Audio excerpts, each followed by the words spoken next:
ecomedios.com. Seguinos en Twitter, @ecomedios1220.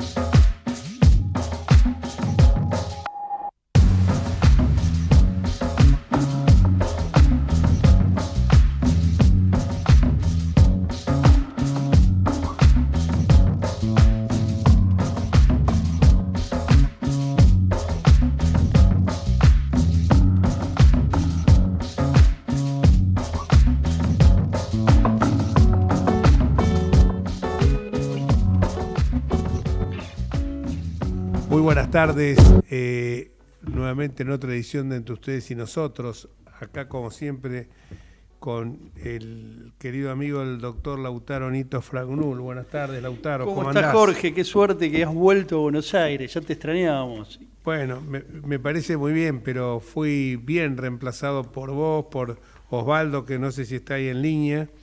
Y por Horacio también. Sí, Horacio y mi amigo Gerardo. ¿Cómo, Gerardo? Bueno, vos estás ahí siempre, pero bueno, sos un soporte fundamental. Bueno, y en esta semana hemos tenido muchas novedades, empezando por el tema del desafortunado incidente que ha empañado las relaciones bilaterales entre Argentina y España. Digo desgraciado incidente porque todo esto se ha iniciado a partir de yo creo que esto arranca mucho antes de la llegada de Milei a la península ibérica para presentar su libro, para dar un libro. Hay una interferencia. Bueno, bueno, esto tiene su origen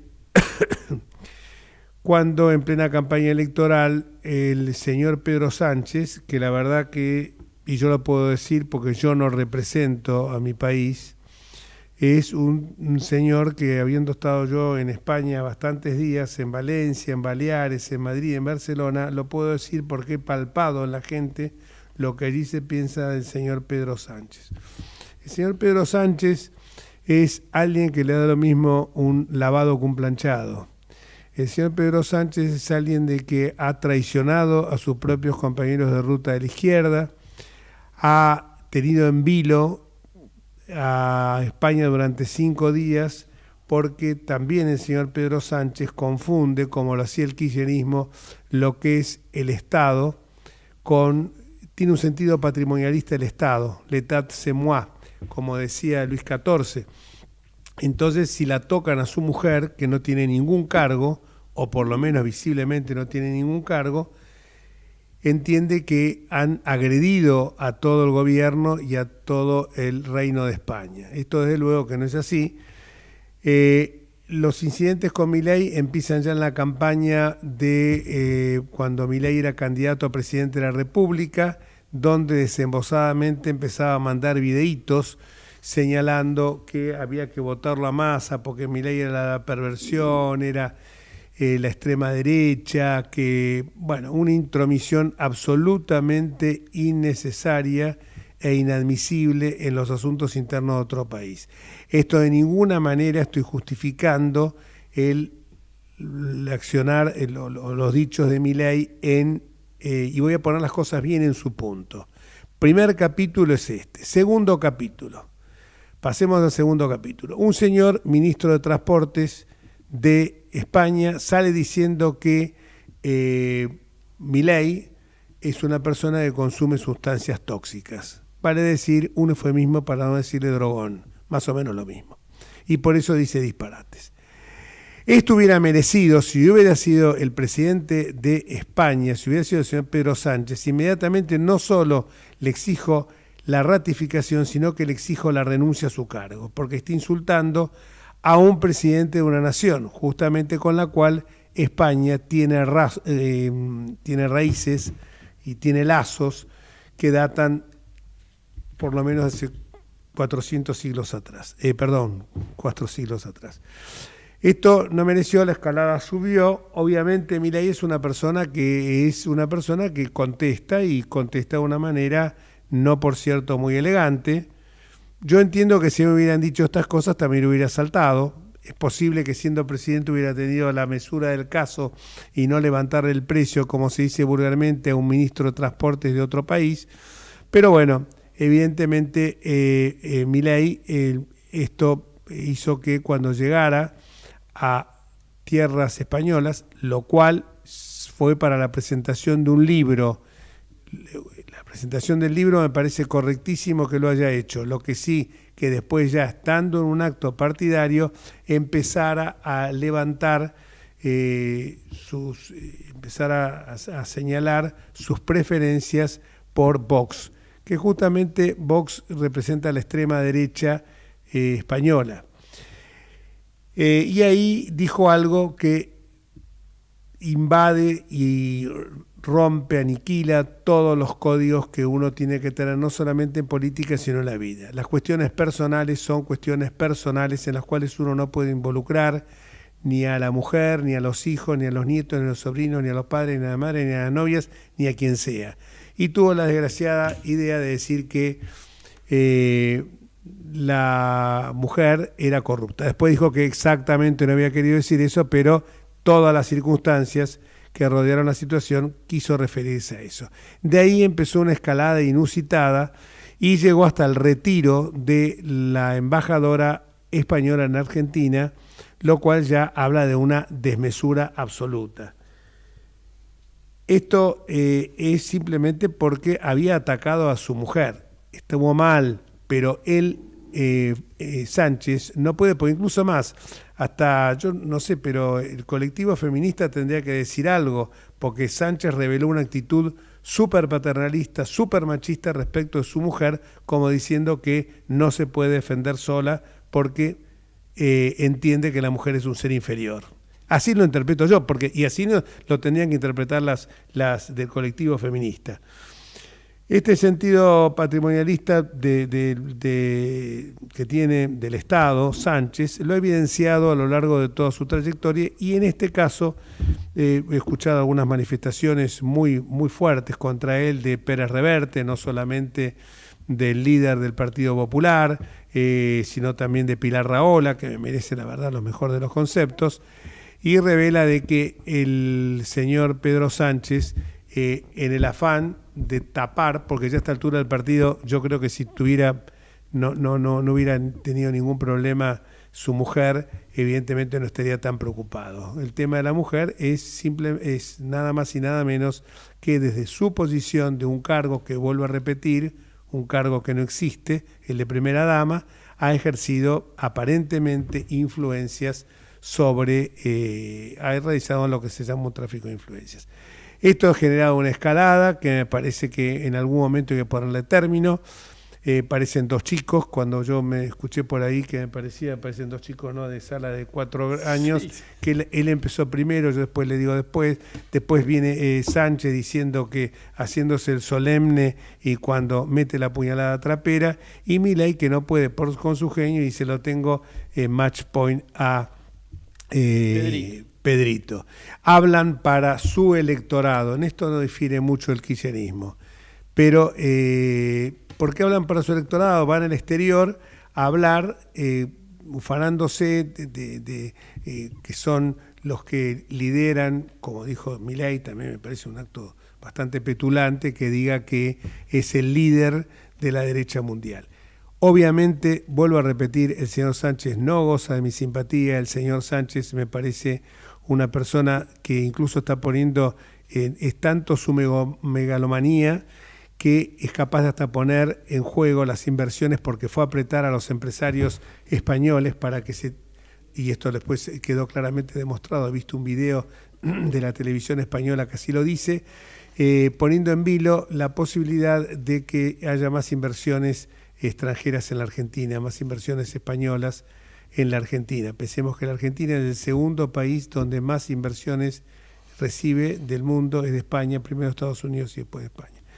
Las cosas están así y me parece sencillamente que esperemos que esta escalada no suba, y lo triste es que todo el mundo piensa que el 9 de junio se termina esto, pero los golpes, los cruces ya están. Las heridas se podrán cicatrizar, pero quedan como heridas. Digo el 9 de junio porque va a terminar ahí el tema con las elecciones del Parlamento Europeo. Creo que incluso la equivocación de Milei es hacerle el juego, porque creo que esto lo ha beneficiado sensiblemente a Pedro Sánchez. Dentro de su maquiavelismo lo ha beneficiado, porque evidentemente lo pone a Milei como contendiente, lo pega con Vox. Eso hace que la elección se polarice y se radicalice más aún, y que empiece a ver mermadas sus chances, que venía primero en las encuestas el Partido Popular, y que de esa manera el Partido Popular pueda quedar relegado al segundo lugar y haya sido funcional a Sánchez. Bueno, hoy a la noche también tenemos un show musical. La verdad, sinceramente, yo aspiro que los estadistas o los que pretenden ser líderes mundiales no estén en esta situación tan ramplona, tan chata, tan de vuelo de perdiz. No sé si querés agregar algo más. No, vos es que yo también estuve un poco analizando esta situación y las palabras de Milei, y al principio también estaba un poco horrorizado, ¿no? y muy crítico, pero después cuando empezás a analizar un poco lo que vos decís respecto de que el primero había sido agredido él a través de un ministro, etcétera, etcétera, y después cuando vos ves exactamente las declaraciones, cuando él se está refiriendo, en realidad se está refiriendo a la situación política de Sánchez, ¿no? Cuando dice que ensucia la cancha y, digamos, utiliza o tiene a su corrupta esposa, digamos, en realidad se está refiriendo a la justificación que había dado Sánchez para tomarse 5 días de licencia moral, a ver si iba a seguir siendo o no presidente de España. Es decir, él mismo se autoentrega una licencia de 5 días para ver qué iba a hacer. Entonces, un poco se estaba refiriendo a eso, Milei, en rigor de verdad, a esa chabacanada que hizo Sánchez de tomarse 5 días de vacaciones, ¿no?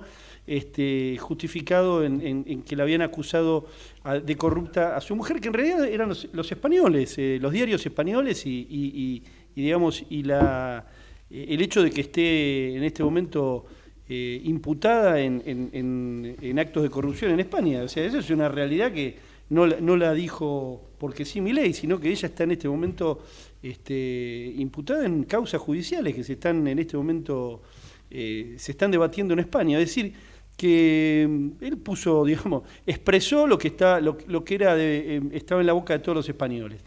Lo que pasa es que Sánchez aprovecha un poco esto, lo exagera, como vos decís, para tratar de sacar un beneficio.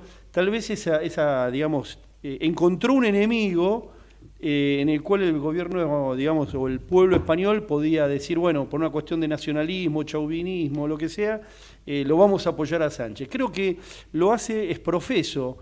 Sánchez está escalando en forma esprofesa para acompañar algún votito, como vos decís. Y lo aclara muy bien Pérez Reverte cuando dice, Pedro Sánchez es un tipo que no tiene ningún escrúpulo, es capaz de hacer cualquier cosa. Dice, es más, es capaz de vender a su madre, pero no te la entrega. Dice, entrega la tuya y te hace creer que te entregó la de él. Es decir, son expresas palabras de este hombre, de este escritor tan famoso, que no las dijo ahora, las había dicho varios años, 3 o 4 años antes en un reportaje que le habían hecho. Así que dice, es un tipo que es maquiavélico, y así todo, creo que no leyó nunca ni a Maquiavelo ni a ninguno de los filósofos políticos. En fin, bueno, no sé. Que fue complementario, nos complementamos muy bien con lo que dijimos. Yo creo que es para buscar un votito más Pedro Sánchez, pero también él en cierta medida lo está confrontando, también lo ha levantado con esta polémica, ha levantado a Vox en perjuicio de Feijóo, de Núñez Feijóo, que es el que venía primero en las encuestas, el candidato del Partido Popular. Lo que pasa es que yo, ¿por qué dije populismo internacional? Porque creo que lo que se está buscando en todo el mundo es esta polarización entre una extrema izquierda y una extrema derecha, entre centro izquierda y centro derecha, pero con un tinte fuertemente populista, mucho show, mucho, bueno, como lo que vamos a ver hoy. Aparte vos decís, el Estado es mío, digamos, yo tengo un problema personal. En otra época se hubieran batido a duelo, el tipo le hubiera dicho, bueno, vamos a batirnos a duelo, pero no retirar al embajador y hacer una cuestión de Estado cuando no es el rey de España. Bueno, creo que tenemos en línea al embajador Alberto Alonso. No sé si era Pérez San Martino o Alberto Alonso. Alberto Alonso, perfecto.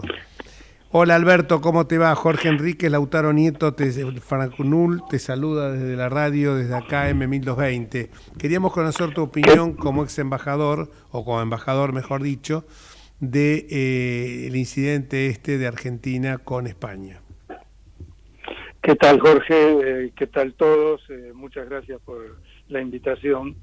Estaba escuchando atentamente lo que estaban hablando recién, y incluso lo han nombrado a Arturo Pérez Reverte, y creo que Arturo Pérez Reverte de alguna manera dio en la tecla con quién es Pedro Sánchez verdaderamente en España. Y yo creo que ha manejado muy bien Pedro Sánchez esta de alguna manera yo la llamaría una provocación a que se saque, como le suele pasar al presidente Milei, y Pedro Sánchez ha conseguido su objetivo a 15, 20 días de las elecciones de la Unión Europea, y todo esto le sirve para seguir permaneciendo en el poder, y quizás nuestro presidente no se dio cuenta que quien estaba manejando un poco el hilo de toda esta situación era Pedro Sánchez y no realmente nuestro presidente.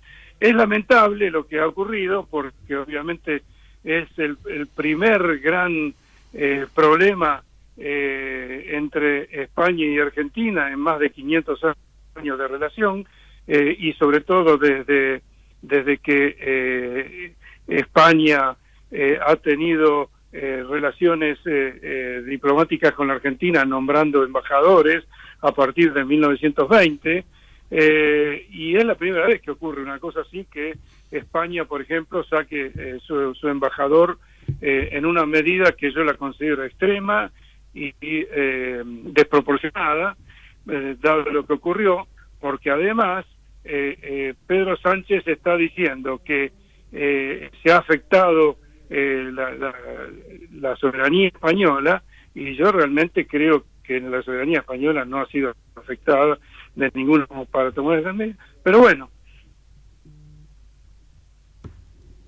Hola. Muy bien. Hola. Sí, te escucho perfecto. Hola. ¿Sí? Sí, te escucho perfecto. Perfecto. Me han escuchado. Ahora se pierde un poco. Hola. Sí, ahora te escucho bien. Hola. Te escuchamos perfecto. Hola. Alberto, te escuchamos perfecto nosotros. Bueno, no, les decía que ¿sí? Sí, te escuchamos, Alberto. No, gracias. Les decía que me parece que esto ha sido muy desproporcionado. No, realmente es un episodio muy triste por la fraterna relación que tenemos con España, pero bueno, es lo que es como recién decía Jorge, que acá están jugando de alguna manera la extrema izquierda contra la extrema derecha, y han sido de alguna manera desautorizadas las izquierdas más moderadas y las derechas más moderadas. Pero bueno, es lo que está ocurriendo, es lo que hay. A la reunión que asistió el presidente Milei estaba, por ejemplo, el presidente Orbán de Hungría, y bueno, yo sinceramente me parece que no necesariamente uno tiene que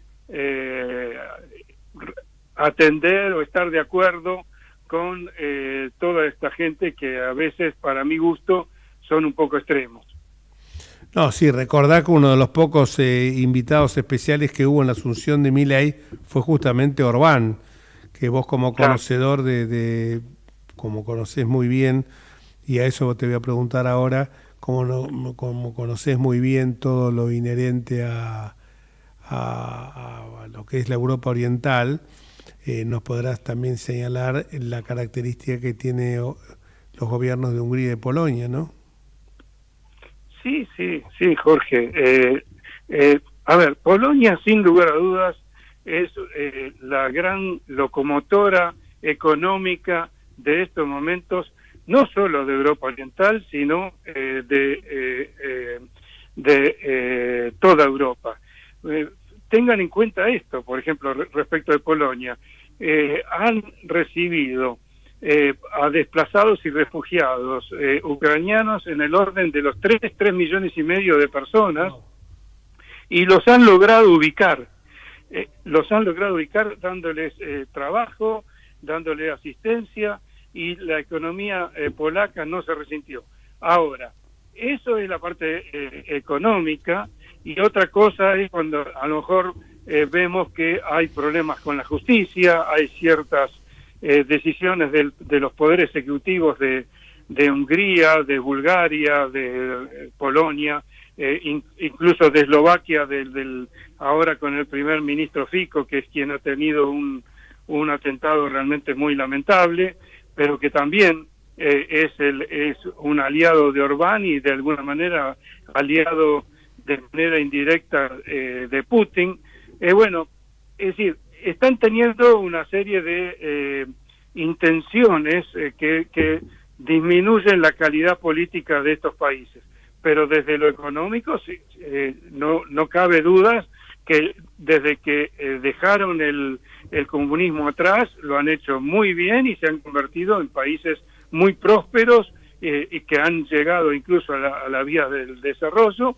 Y bueno, es decir, esto es lo que está ocurriendo desde hace una buena cantidad de años. Yo lo planteo diría que desde el 2008, que fue la gran crisis mundial de las hipotecas, que empezó en Islandia, siguió en Estados Unidos y también en Europa, y llegó a alcanzar a todo el mundo. Se superó esa instancia, pero empezó a crecer una especie de indignación interna de los países que consideran que no tienen el nivel de vida que debieran tener, porque hay aparentemente, o no tan aparentemente, sí, hay una especie de desigualdad en el crecimiento de la riqueza del primer quintil de los distintos países al quinto quintil o sexto quintil, ¿no es cierto?, según lo que se quiera confrontar.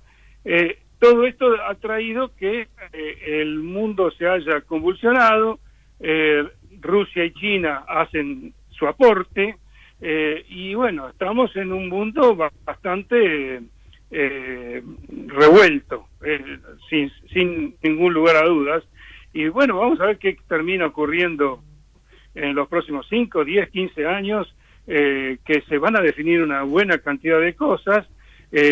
Para eso es muy importante, como lo vengo diciendo desde hace, incluso antes de la segunda invasión rusa a Ucrania, lo que ocurra en Ucrania es lo que finalmente va a tener su impacto en Europa, y no solo en Europa, sino en todo el occidente libre, como yo lo considero. Veremos qué pasa. Pero está bastante convulsionado el mundo. Bueno, te agradecemos infinitamente esta participación, como siempre muy claro, y bueno, con el tema de España, acá te quería hacer una pregunta, Lautaro. Alberto, discúlpame, sí, que aprovecho que te tengo en el aire y que sos un experto.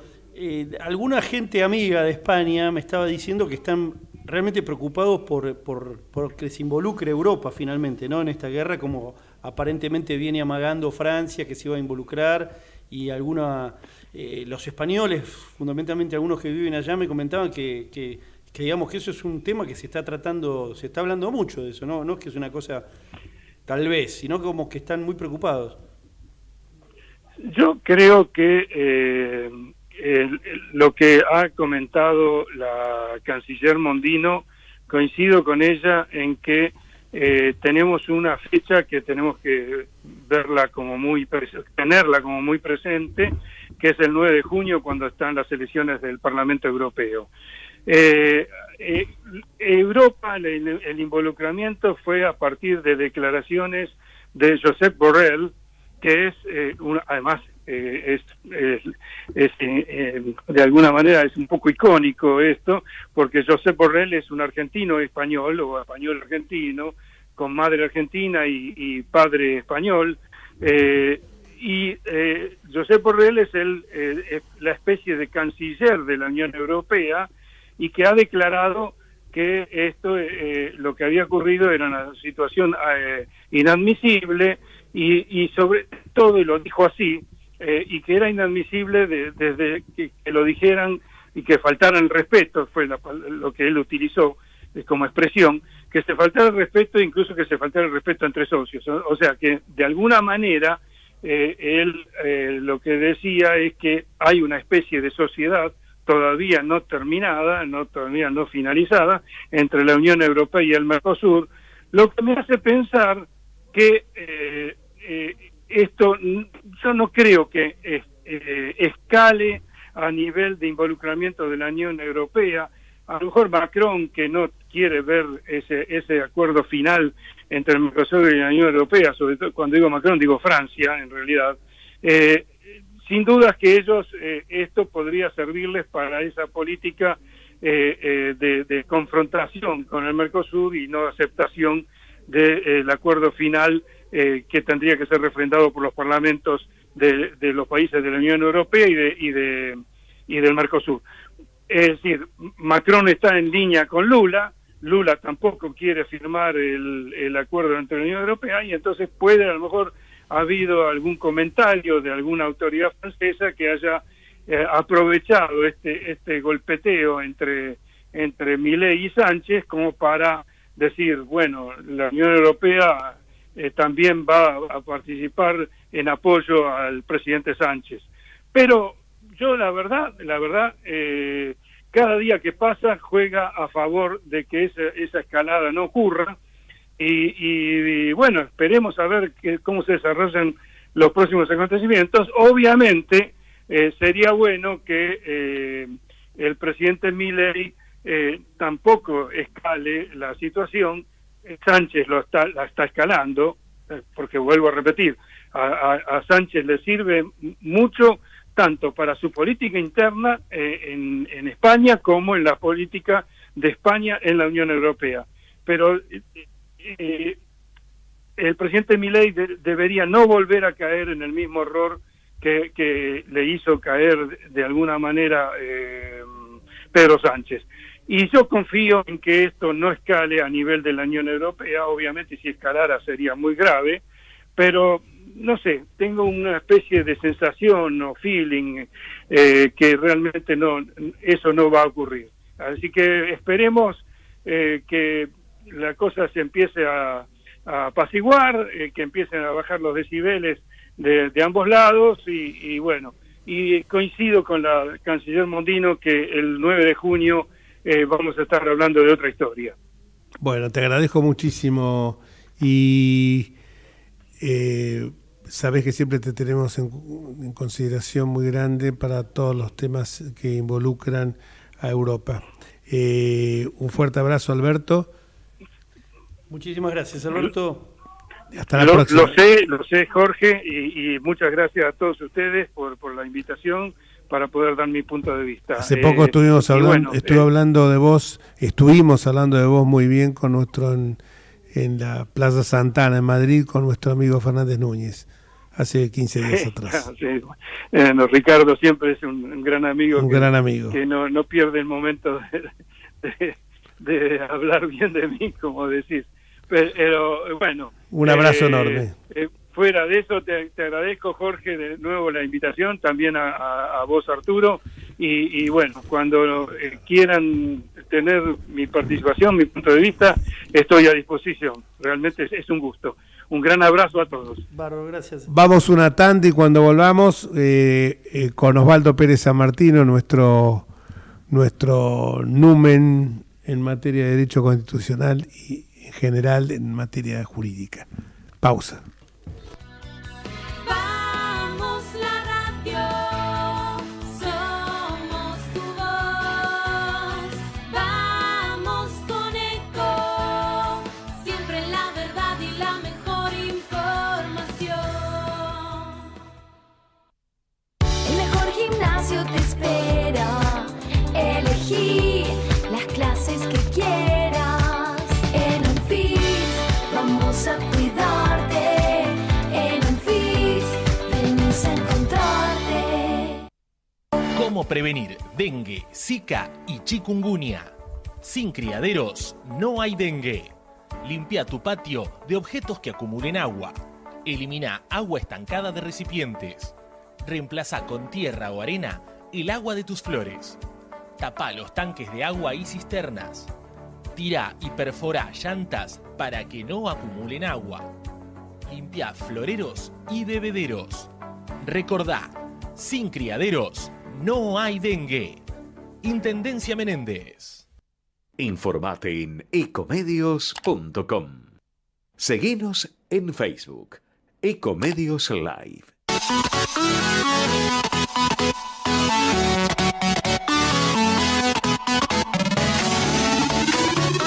Escribanos en tu ciudad. Nuestro consejo es prevenir problemas. Colegio de Escribanos de la Ciudad de Buenos Aires. Consejo Federal del Notariado Argentino. El Colegio Profesional Inmobiliario auspicia este programa. Colegio Profesional Inmobiliario, cada vez más profesionales. ¿Conocéis los planes de salud de Andar, la obra social de los viajantes vendedores? Planes para empleados en relación de dependencia, monotributistas y particulares. Solicita un asesor comercial al 0810-345-0184.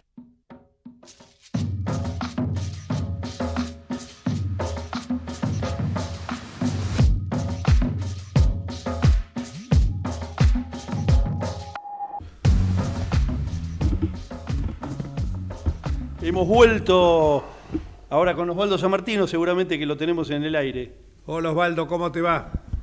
Hola Jorge, hola Lautaro, ¿cómo están? ¿Cómo estás? Estuvimos hablando un poco de todo lo de España, pero me parece que estábamos hablando que hubo un delay entre lo que le preguntó Lautaro al embajador y lo que le contestó el embajador, porque Lautaro estaba preguntándole acerca del involucramiento que podía haber de toda Europa en el tema de la guerra de Ucrania.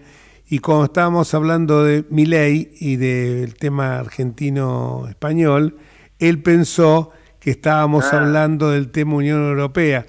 A ver, lo que pasa es que del tema, estábamos hablando del tema de las extremas derechas que hay en Europa. Yo le nombré el tema Víctor Orbán en Hungría, y le pregunté cómo estaba Polonia, y de ahí...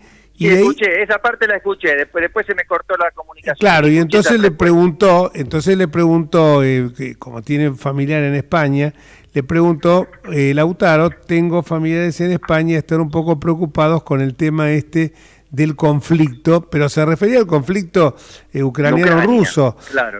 Y entonces él entendió que se estaba refiriendo al conflicto y entonces dijo, mirá, el tema es que como Francia quiere boicotear el tema del Tratado Unión Europea-Mercosur y está aliado con Brasil en esto, que también lo quiere boicotear, a lo mejor esto es una buena oportunidad que tienen para decir, mirá y las cosas que está haciendo la Argentina, ¿no? Y no tiene nada que ver con...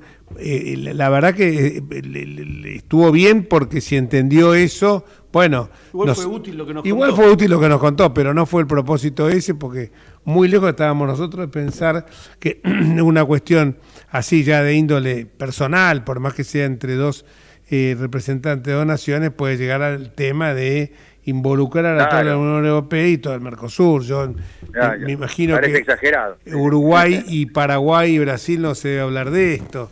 Me parece que hay cosas... Así que bueno, estábamos en ese tema y queríamos conocerte un poquito la opinión tuya sobre esto y sobre el acto de hoy, que Bueno. estás invitado en primera fila, ¿no? Sí, por eso enseguida les debo cortar porque estoy yendo para el Luna Park. No, bueno, yo no creo que pueda cortar nada más importante que lo que haya dicho el embajador sobre esto, pero mi opinión era de un simple ciudadano que no ve bien esta forma de comportarse del presidente Milei, en este caso y en otros, y la política exterior es un capítulo más de otros, de una regla más general, que es que pareciera que él se siente libre de no respetar ciertos procedimientos, las instituciones, las formas. Hay un desprecio de las formas.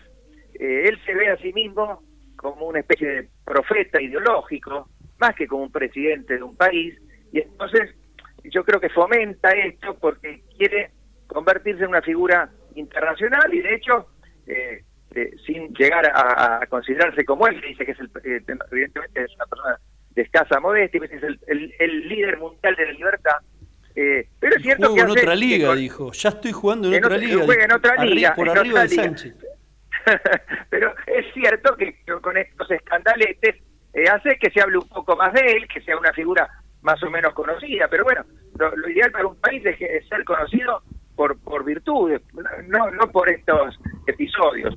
En fin, y esto no significa hablar bien de Pedro Sánchez, porque acá no está en discusión si Sánchez es bueno. Bueno, yo tengo una pésima opinión de Sánchez, no conozco a fondo la política española, pero de lo que leo me parece muy poco ejemplar en todo su comportamiento político. Pero eso es un tema que deberán dividir los españoles. Un presidente argentino no puede ir en una visita en la que ni siquiera se contacta con las autoridades, no es una visita en la oficial, sino que va a un acto partidario de un partido que digamos, no diría marginal, pero que es tercero en las encuestas, y entonces agravia gratuitamente al presidente del gobierno y a su esposa. Y es cierto que hubo un ministro hace algunas semanas que dijo algo de él inadecuado, y el mismo ministro, seguramente por exigencia de Sánchez, se disculpó luego, y ahí yo recuerdo, no sé si ustedes tienen el mismo recuerdo, que me pareció que ambas cancillerías daban por superado el episodio, y pareció que ya terminaba ahí. O sea que esta nueva arremetida de Milei es gratuita, pero me parece, y se lo preguntaba Pañi el otro día, y en su columna, y después cuando entrevistó a un diplomático argentino, si esto obedecía a una cuestión psicológica de Milei o si era una estrategia deliberada. Y Pañi cree, me pareció que él entendía, yo coincido con él, que además de las características psicológicas que pueda tener, es algo deliberado. Busca ese conflicto, porque está en la lógica de los populismos, en este caso populismo de derecha, es crear esa distinción tajante entre amigo y enemigo. Y entonces, digamos, esto lo hace popular, que es lo que él busca, pero a la larga me parece que perjudica la relación de los países. La relación entre los países debe ser respetuosa, son relaciones de intereses y no tiene ninguna importancia el signo ideológico, siempre que sea de un gobierno democrático, de un gobierno para que se mantengan esas relaciones como política de Estado. No sé qué opinan ustedes. Sí, no, yo entiendo eso, yo entiendo que lo que pasa es que, bueno, también le hizo pisar, a mí, en mi juicio, le hizo pisar el palito Sánchez.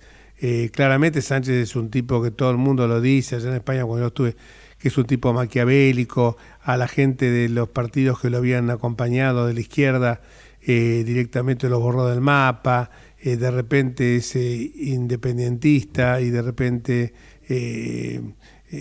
habla maravillas del rey, digamos, de la unidad española, y después está coqueteando con los partidos que pretenden independizarse de España, en sus respectivas regiones.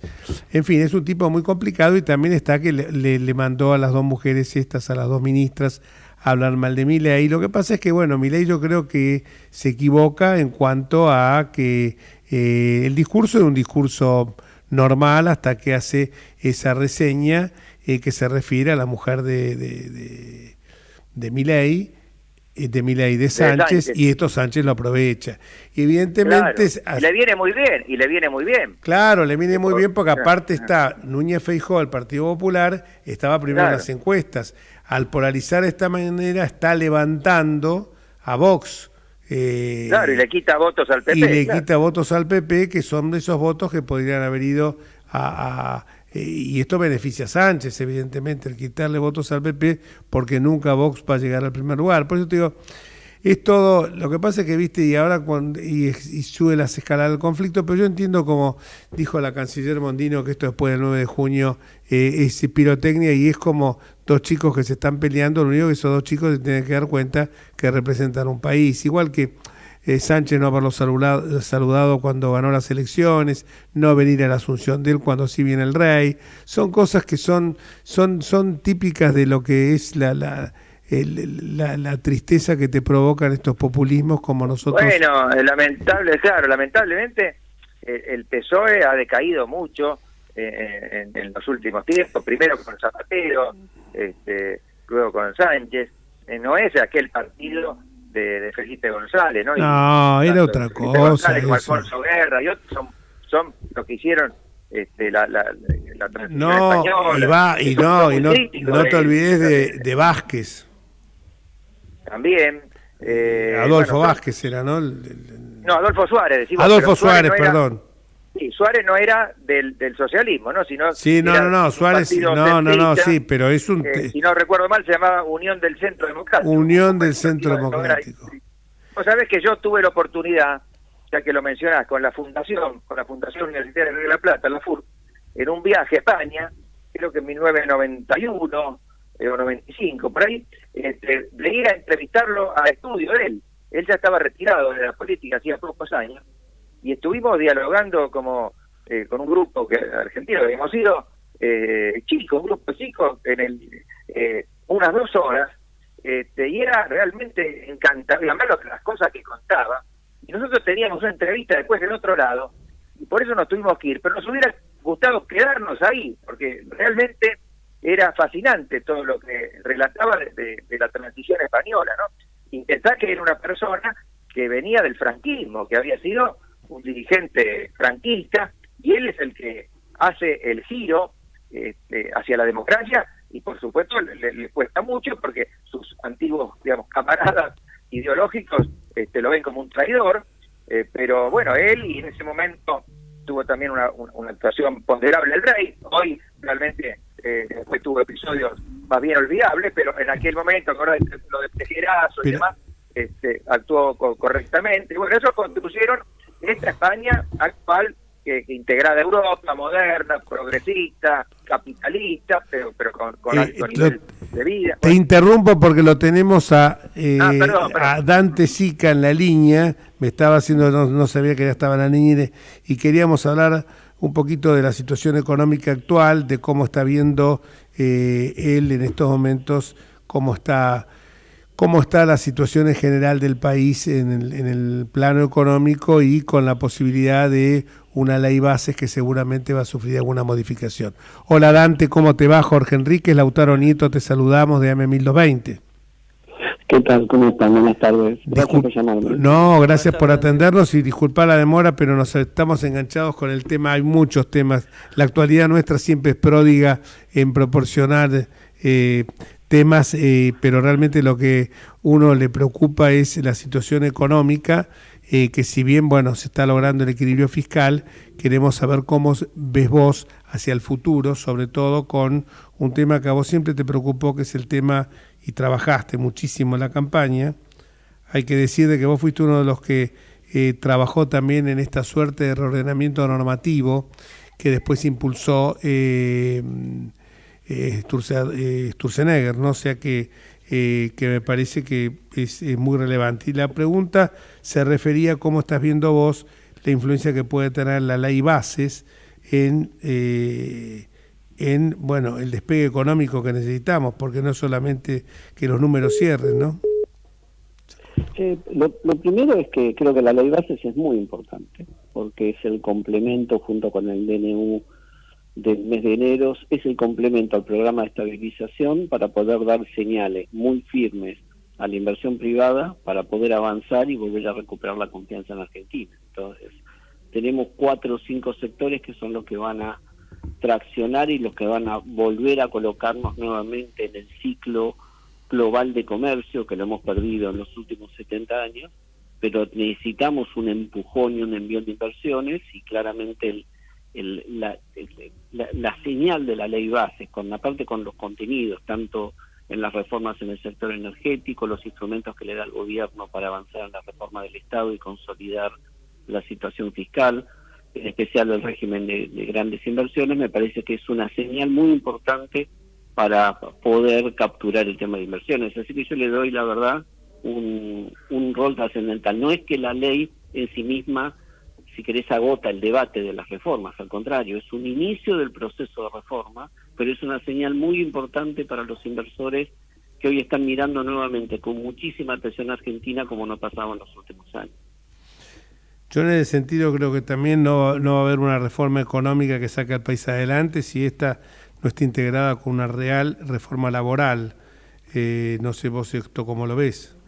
Sí, no solo reforma laboral. Yo creo que es reforma laboral, desburocratización y quitar el peso del sector público, de regulaciones para que permitan darle mucha más libertad al sector empresarial para que pueda usar esas horas que dedica a generar formularios, a superar trámites, a pagar tasas inútiles que solo financian, si querés, organismos totalmente poco competitivos y totalmente ineficientes, las puede aprovechar para poder comerciar, para poder buscar mercados, para poder producir o para mejorar la calidad. Creo que eso, me parece que ese es un dato importante. Mi sensación, por lo que converso con el mundo empresarial, con las distintas empresas de distintos tamaños, es que hay cada vez más se está asumiendo que estamos ante un cambio de ciclo, que puede ser un poquito más lento o más acelerado, depende cómo sea la aprobación de las normas al Congreso, pero que claramente entramos a una dinámica distinta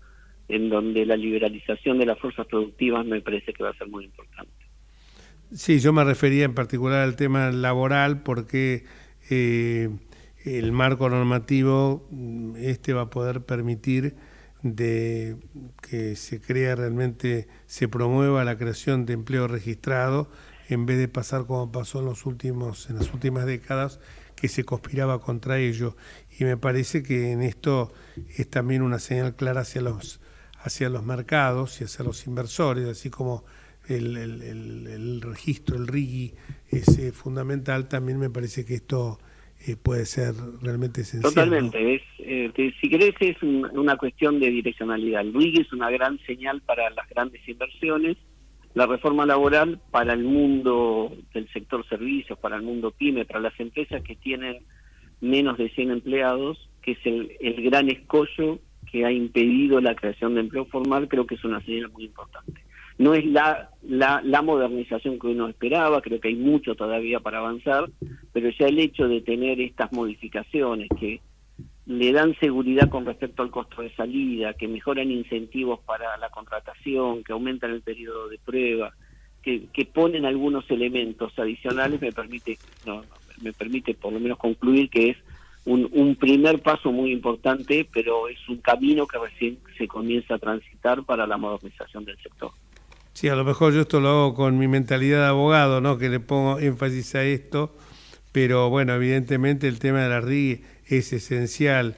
La gente del sector minero está clamando por esto y bueno, siempre va a haber voces que tratan de alguna manera de entorpecer en esto. Por ejemplo, hoy había una reunión sobre el tema de lavado en la Cámara de Diputados, bueno, y saltaron algunos diputados, obviamente del Frente para la Victoria, Unidos por la Patria, que señalaban, que decían esto muy fuertemente, que las RIC conspiraban contra esto, y esto no es así, porque el régimen no altera nuestra relación con el GAFI, ni mucho menos. Pero bueno, están estas voces. Pero yo no sé si vos considerás que el hecho que se esté debatiendo y el hecho que a lo mejor la ley no salga todo lo perfecta que hubiera querido el Poder Ejecutivo, todo lo que hubiera querido el Poder Ejecutivo, no le da más vigor desde el punto de vista de la seguridad jurídica, porque ya no es que solamente es un decreto de un DNU del presidente de la República, sino que el cuerpo parlamentario se pronuncia sobre eso, ¿no? Sí, obvio, es muy importante que sea aprobado legislativamente, pero de nuevo, no hay que mirar como que esto es el punto final, sino que este es el punto de partida. Quizás no es la ley ambiciosa que se presentó en el mes de enero, pero me parece que le da instrumentos muy poderosos al Poder Ejecutivo para avanzar en materia de reforma del Estado, le da incentivos muy fuertes para todo lo que tiene que ver con la inversión. Me parece que es un punto de partida muy importante.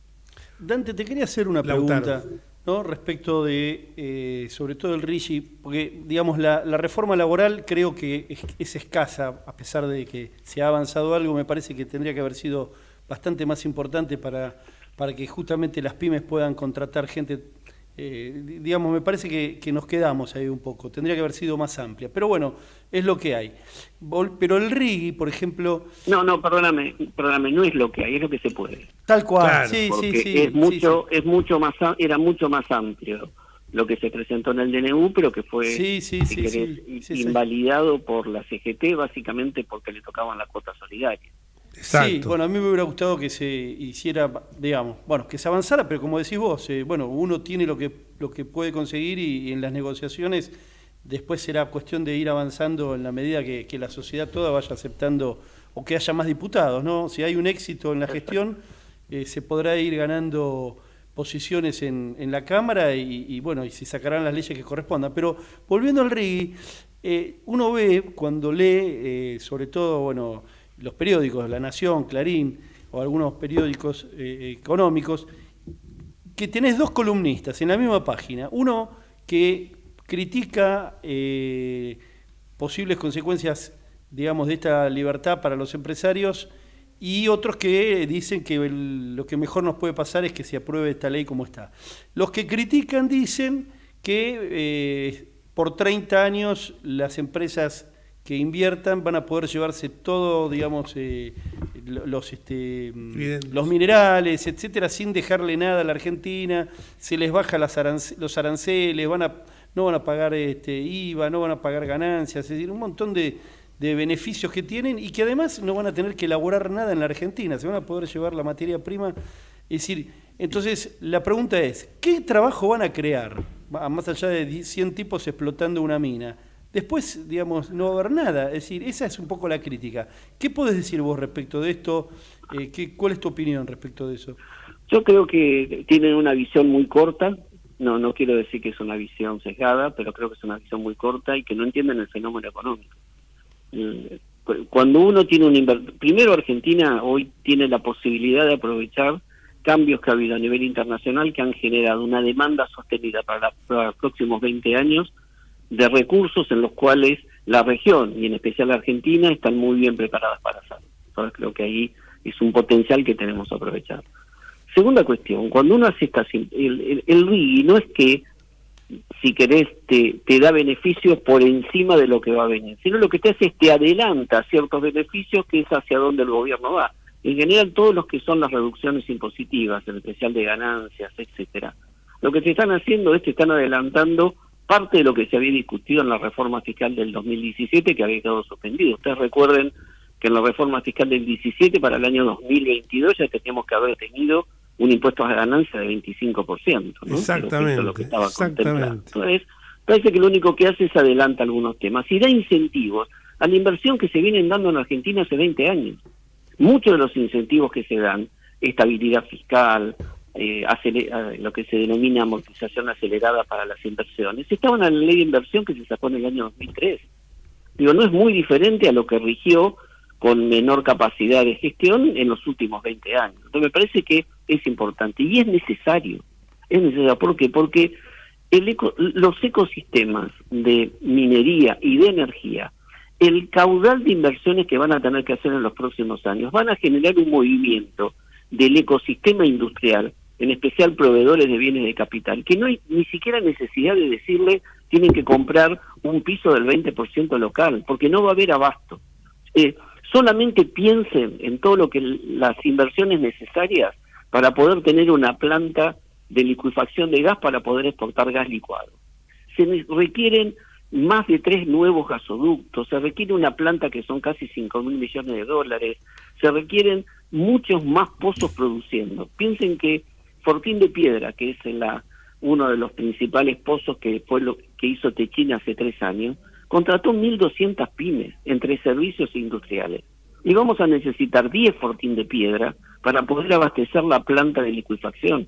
Digo, la demanda que va a haber, no tenemos hoy, no tenemos capacidad, van a tener todos que invertir y va a desarrollar un ecosistema importante. Esa taradez de se llevan el oro o se llevan el cobre y no dejan nada, ¿qué quieren? Que el cobre siga enterrado en la cordillera y tener 45% de pobreza o 60% en el conurbano como tenemos ahora, porque eso es lo que hemos logrado en los últimos 20 años. Tal cual. Chile exporta casi 30.000 millones de dólares de cobre. Y Chile, no hay fundiciones de cobre en Chile. Y los chilenos han logrado tener un mercado de crédito, un mercado hipotecario para la clase media. Hoy en Chile los préstamos hipotecarios sobre el PBI son 30%. Y no se quejan.